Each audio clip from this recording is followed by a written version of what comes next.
नमस्कार आमी गोविंद देव गोस्वामी देवबाणी एस्ट्रोलॉजीते सबाइके स्वागत।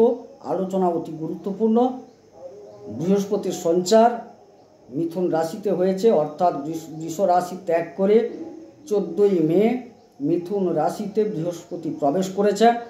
এই রাশিটি অতিক্রম করতে সময় লাগবে 18 অক্টোবর পর্যন্ত। এই ক্ষেত্রে বলে রাখা ভালো, বৃহস্পতি 1 বছর সময় নেন।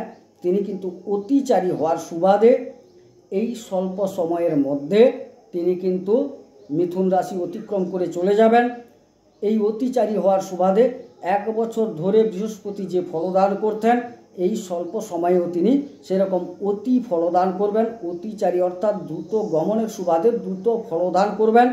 সেই ক্ষেত্রে আজকের আলোচনা মিথুন রাশিতে যে সঞ্চার করেছেন এবং 18 অক্টোবর পর্যন্ত থাকবেন বৃহস্পতি, তার এই থাকার বা অবস্থানের সুবাদে সঞ্চারের সুবাদে কুম্ভ রাশির যারা জাতক জাতিকা আছেন তারা কি ফল পেতে চলেছেন।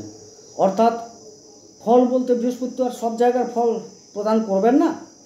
কুম্ভ রাশি সাপেক্ষে বৃহস্পতি বসে আছেন পঞ্চম স্থলে এবং তার 3টি দৃষ্টি পড়ছে ওই জায়গায় থাকার সুবাদে। তিনি দৃষ্টি রাখছেন তুলা রাশির ওপর, তিনি দৃষ্টি রাখছেন ধনু রাশির ওপর, আর তিনি দৃষ্টি রাখছেন সরাসরি কুম্ভ রাশির ওপর। অর্থাৎ তার দৃষ্টিটা পঞ্চম দৃষ্টি হচ্ছে কুম্ভ রাশি সাপেক্ষে নবম স্থলে, তার সপ্তম দৃষ্টি কুম্ভ রাশি সাপেক্ষে একাদশ স্থলে, তার নবম দৃষ্টি কুম্ভ রাশি সাপেক্ষে রাশি বা লগ্নের ওপর অর্থাৎ কুম্ভ রাশিতেই। তাইলে এই অবস্থান অর্থাৎ তিনি যে থাকছেন মিথুন রাশিতে সে অপঞ্চমে, সেখান থেকে কি ফল দেবেন আর বাকি তার যে 3টা দৃষ্টি পড়ে আছে তার কি ফল হবে এইটা নিয়ে আজকে বিস্তারিত আলোচনা। তো আলোচনার প্রথমে একটু জেনে নেওয়া ভালো, এই যে বৃহস্পতি মিথুনে সঞ্চার করেছেন তিনি কিন্তু মৃগশিরা নক্ষত্রে প্রবেশ করে যাত্রাটা শুরু করেছেন। তিনি এখানে একটু মনে রাখবেন সবাই, দিলে আলোচনাটা আপনাদের বুঝতে সুবিধা হবে। মৃগশিরা নক্ষত্রটা অতিক্রম করতে সময় লাগছে 11 জুন পর্যন্ত, অর্থাৎ 11 জুন তিনি মৃগশিরা নক্ষত্রকে অতিক্রম করে আদ্রা নক্ষত্রে প্রবেশ করবেন। অর্থাৎ এখানে 3টে নক্ষত্র মিথুন রাশিতে, মৃগশিরা, আদ্রা, পূর্ণবাসু। এবারে এই আদ্রা নক্ষত্রটা অতিক্রম করতে সময় লাগছে 9 আগস্ট পর্যন্ত সময়। তারপর তিনি পূর্ণবাসু নক্ষত্রে প্রবেশ করবেন। পূর্ণবাসুটা অতিক্রম করতে সময় লাগবে 18 অক্টোবর। তাইলে বোঝা গেল প্রথমে তিনি একটা ফেজে থাকছেন 11 জুন পর্যন্ত মৃগশিরাতে, 9 আগস্ট পর্যন্ত আদ্রাতে, 18 অক্টোবর পর্যন্ত পূর্ণবাসু নক্ষত্রে মিথুন রাশিতে। এবারে বাকি আলোচনাটা আসবে শেষের দিকে, যে আপনার এই যে আপনি কুম্ভ রাশির জাতক কোন নক্ষত্রে জন্মগ্রহণ করেছেন। এখানে 3টে নক্ষত্র, সেখানে আপনাকে বুঝতে হবে যে যারা কুম্ভ রাশিতে জন্মগ্রহণ করেছেন তাদের কারুর হয় ধনিষ্ঠা, কারুর শতভিষা, কারুর বা পূর্ব ভাদ্রপদ। এবারে যারা ধনিষ্ঠাতে জন্মগ্রহণ করেছেন তারা কি ফল পেতে চলেছেন, যারা শতভিষায় জন্মগ্রহণ করেছেন তারা কি ফল পাবেন, এবং পূর্ব ভাদ্রপদ যারা জন্মগ্রহণ করেছেন তাদের কি ফল প্রাপ্তি ঘটবে তা নিয়ে একদম আলোচনার শেষে আলোচনা করব। বর্তমানে এই অবস্থান এবং দৃষ্টি ফলে কুম্ভ রাশির জাতকগণ কি ফল পাচ্ছেন একটা সামগ্রিক স্থূল আলোচনাটা সেরে নিই। যাই হোক, আপনার প্রথমে অবস্থান নিয়ে কুম্ভ রাশি সাপেক্ষে পঞ্চম স্থলে বৃহস্পতি অবস্থান করছেন। পঞ্চম স্থল থেকে আমরা কি কি আলোচনা করে থাকি, উচ্চশিক্ষা, প্রেম, সন্তান, প্রতিষ্ঠা ইত্যাদি। এই জায়গায় দেখা যাচ্ছে বৃহস্পতির মতো একটা শুভগ্রহ যখন আপনার পঞ্চমে অবস্থান করবেন, যারা উচ্চ শিক্ষার্থী আছেন তাদের ক্ষেত্রে সময়টা অতীব ভালো যাবে।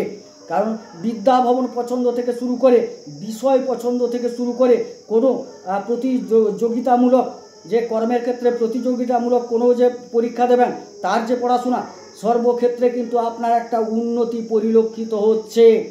সুতরাং যারা কুম্ভ রাশির জাতক জাতিকা আছেন, পঠন পাঠনে যুক্ত আছেন, উচ্চশিক্ষায় যুক্ত আছেন, তাদের ক্ষেত্রে এই সময়টা কিন্তু যথেষ্ট ভালো। সুতরাং সময়টাকে কাজে লাগাতে হবে। এবং যদিও এই কুম্ভে 18 মে রাহু প্রবেশ করেছেন এবং তার একটা দৃষ্টিও আপনার কিন্তু পঞ্চমে পড়েছে, সেক্ষেত্রে বলবো খুব একটা ক্ষতি হবে না। বৃহস্পতি নিজে বসে থেকে বিষয়টাকে দেখছেন, ভাবছেন। সুতরাং আপনার ক্ষেত্রে কিন্তু শুভ ফল পাওয়ার সম্ভাবনা পঠন পাঠনের ক্ষেত্রে। বাকি থাকলো প্রেম সংক্রান্ত বিষয়। এবারে প্রেম সংক্রান্ত বিষয়ে যাদের প্রেম হয়নি, এই যে রাহু আপনার লগ্ন বা রাশিতে প্রবেশ করে যাবেন আর বৃহস্পতি বসে আছেন, সুতরাং দেখা যাচ্ছে কি ফল পাবেন না, নতুন প্রেম কিন্তু আপনাদের জীবনে আসার সম্ভাবনা প্রবল। নতুন প্রেম আপনাদের জীবনে আসবে, প্রেম সংগঠিত হবে। যারা পুরনো প্রেমের জায়গায় আছেন সময়টা অতি শুভ যাবে। হ্যাঁ, একটু বনিবনার অভাব ঘটলেও ঘটতে পারে, কিন্তু বৃহস্পতি নিজের থেকে বিষয়টাকে হ্যান্ডেল করবেন, অর্থাৎ নিজে বিষয়টাকে সমাধান করে দেবেন। পুরানো প্রেম আরও গাঢ় হবে, আরও মধুর হবে, সম্পর্ক আরও সুন্দর হওয়ার সম্ভাবনা। তাহলে পঠন পাঠনের দিক ভালো গেল, আর পড়াশোনা পঠন পাঠন আর প্রেমের দিকটা ভালো গেল। বাকি যারা সন্তান নিতে চাইছেন অবশ্যই শুভ সময়, তবে একটু চিকিৎসকের পরামর্শ নেওয়া একান্তভাবে কর্তব্য বলে মনে করছি। যাই হোক, মূল বিষয়গুলো আলোচনা করলাম। এবং একটা প্রতিষ্ঠা লাভ করতে চলেছেন যে যে জায়গায় যুক্ত আছেন, এই সময়কালটা, এই বৃহস্পতির অবস্থানটা আপনার পঞ্চমে আপনাকে একটা প্রতিষ্ঠা দেবে। কারণ বৃহস্পতি পঞ্চমে বসে আছেন এবং তার নবম দৃষ্টি আপনার রাশিতে বসে আছে। এটাই হচ্ছে কুম্ভ রাশির জাতক জাতিকাদের প্রতিষ্ঠিত হওয়ার একটা ভালো সময়, কাজে লাগান। কারণ কর্ম ভাগ্য মিলে কিন্তু ফল, ভাগ্যযুক্ত কর্ম সমান ফল। আপনি ভাগ্য আপনার তৈরি আছে, আপনি যদি কর্ম না করেন তাহলে কিন্তু ফল পাবেন না। সুতরাং আপনাকে চেষ্টা করে যেতে হবে। গেল, যদিও আপনার 7.5 চলছে, তথাপি কিন্তু এই শুভ ফল পেতে আপনি চলেছেন। যাই হোক, এবারে চলে আসি বৃহস্পতির দৃষ্টি নিয়ে। বৃহস্পতি তার পঞ্চম দৃষ্টি রেখেছেন কুম্ভ রাশি সাপেক্ষে কোথায় না নবম স্থলে। নবম স্থল হচ্ছে কি ভাগ্যস্থল। এখান থেকে আমরা কি আলোচনা করব, মূলত ভাগ্য মানে তো একটা কোনো নির্দিষ্ট জায়গায় আবদ্ধ নয়, আপনার জীবনের সব কিছুকে মিলিয়ে একটা বিষয়। কিন্তু এখান থেকে সেই বিষয়গুলো যেরকম আলোচিত হবে, সঙ্গে সঙ্গে এখান থেকে ধর্মস্থান, ধর্ম আলোচনা করা হয় এবং পিতৃস্থান, এটা পিতা সম্পর্কিত বিষয়টাও আলোচনা করা হয়। এই ক্ষেত্রে বলবো, আপনার কিন্তু ভাগ্যের পূর্ণ সহযোগিতা আপনি পেতে চলেছেন বিবিধ দিকে। যারা কর্মে যুক্ত আছেন, পঠন পাঠনে যুক্ত আছেন, প্রেমে যুক্ত আছেন, বিবাহে, মানে যাবতীয় ভাগ্যের দিকগুলো ম্যাক্সিমামটা কিন্তু আপনার ভালোর দিকে যাবে। ভাগ্য আপনার পূর্ণ সহায়তা দান করবে বৃহস্পতির এই দৃষ্টির কারণে। দ্বিতীয়ত, ধর্মে অনুরক্ত হওয়ার সম্ভাবনা আপনার প্রবল। ধর্মের প্রতি মতিগতি হবে, আপনার ধর্ম আলোচনা করতে, ধর্মীয় স্থানে যেতে, ধর্মীয় কাজে নিযুক্ত হতে, ধর্মীয় কথাবার্তা বলতে, এরকম একটা মন প্রাণ চাইবে আপনার। কিন্তু সেক্ষেত্রটা আপনাদের ক্ষেত্রে ভালো দেখা যাচ্ছে। আর বাবার সাথে একটা সম্পর্কের উন্নতি হবে, বা যাদের পিতৃ কিছু সূত্রে প্রাপ্তি যোগও দেখা যাবে। এই কারণে যে পিতৃ সংক্রান্ত বিষয়গুলো থেকে আপনি খুব সুখী হতে চলেছেন। হ্যাঁ, কারণ বাবা যদি অসুস্থ ছিল, তার শরীর স্বাস্থ্যও ভালো যাওয়ার সম্ভাবনা দেখা যাচ্ছে। এটা একটা বিষয়। এবারে গেল, বৃহস্পতির সপ্তম দৃষ্টি পড়ছে আপনার একাদশ স্থলে, লাভ উপার্জন। তাইলে দেখা গেল যে আপনার ভাগ্যের সহায়তা আপনি পাচ্ছেন এবং উপার্জন বৃদ্ধি প্রাপ্তি যোগ দেখা যাচ্ছে।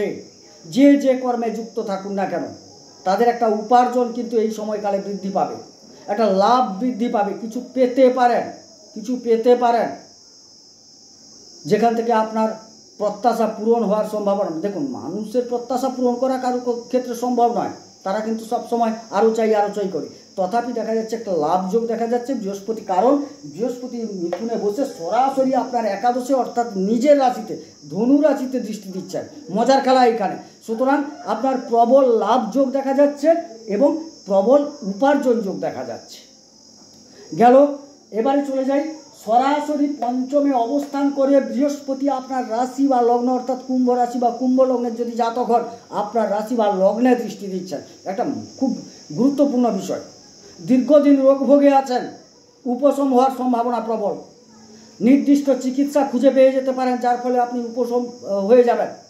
আপনার ব্যক্তিত্ব বৃদ্ধি পাবে, মানুষজন আপনাকে গ্রহণ করবে, আপনার কথাবার্তা মাধুর্য মানুষের কাছে গ্রহণীয় হয়ে উঠবে। আপনার একটা প্রচার, আপনি ভালো ব্যক্তি, এটা সমাজে ছড়িয়ে পড়বে। আপনার মন মানসিকতা অনেক সুন্দর হয়ে যাবে। ঈশ্বর সম্বন্ধিত কথাবার্তা, গুরুজনদের প্রতি সদয়, গুরুজনদের প্রতি সম্মান প্রদর্শন করার একটা প্রবণতা, মধুর বাক্য, যা দিয়ে মানুষকে মোহিত করা যায়, সেরকম একটা ভাব আপনার মধ্যে জাগরিত হয়ে যাবে, যা মানুষ আপনাকে সুন্দরভাবে গ্রহণ করবে, আপনাকে প্রশংসা করবে, আপনার ব্যক্তিত্বকে দৃঢ় করার জন্য মানুষের সহযোগিতাও আপনি পেয়ে যাবেন। সব রকম করে আপনি কিন্তু একটা ভালো জায়গা পেতে চলেছেন।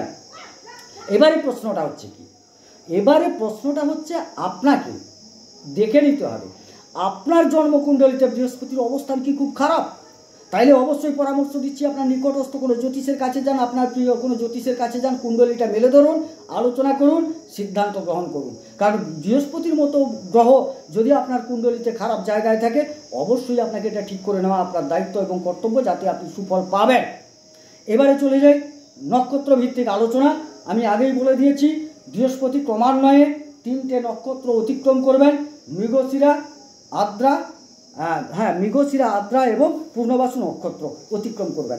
আর আপনারা যারা কুম্ভ রাশিতে জন্মগ্রহণ করেছেন তাদের কারুর ধনিষ্ঠা নক্ষত্র, কারুর শতভিষা নক্ষত্র এবং কারুর পূর্ব ভাদ্রপদ নক্ষত্র।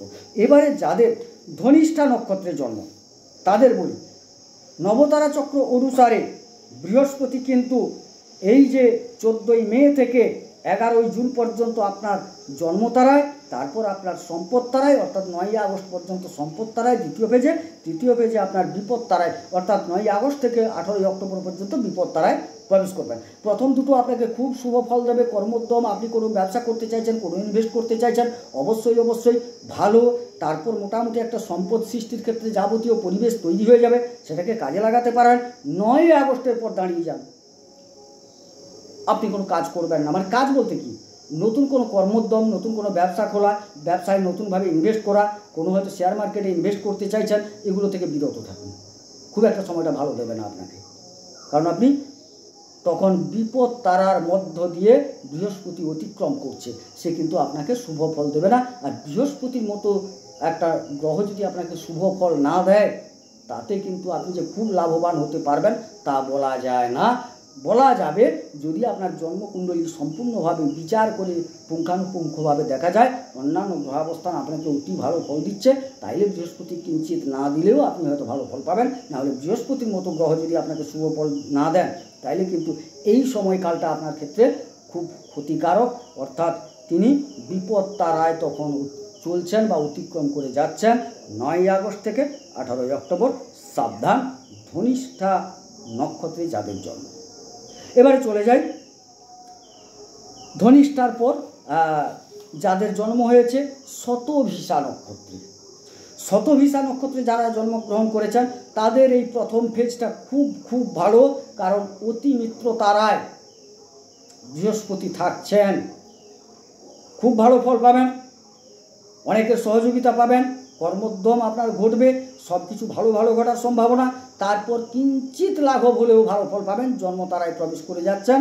অর্থাৎ 11ই জুনের পর 9ই আগস্ট পর্যন্ত এই সময়টা কিন্তু মোটামুটি একটা খারাপ নয়, ভালো। তারপর আবার সম্পদ সৃষ্টির ক্ষেত্রে 9ই আগস্ট থেকে 18ই অক্টোবর আপনি যাবতীয় সম্পদ সৃষ্টির ক্ষেত্রগুলো, ইনভেস্টমেন্ট ইত্যাদি যা বললাম সেগুলো করে যেতে পারেন, সময়টা আপনার ক্ষেত্রে ভালো।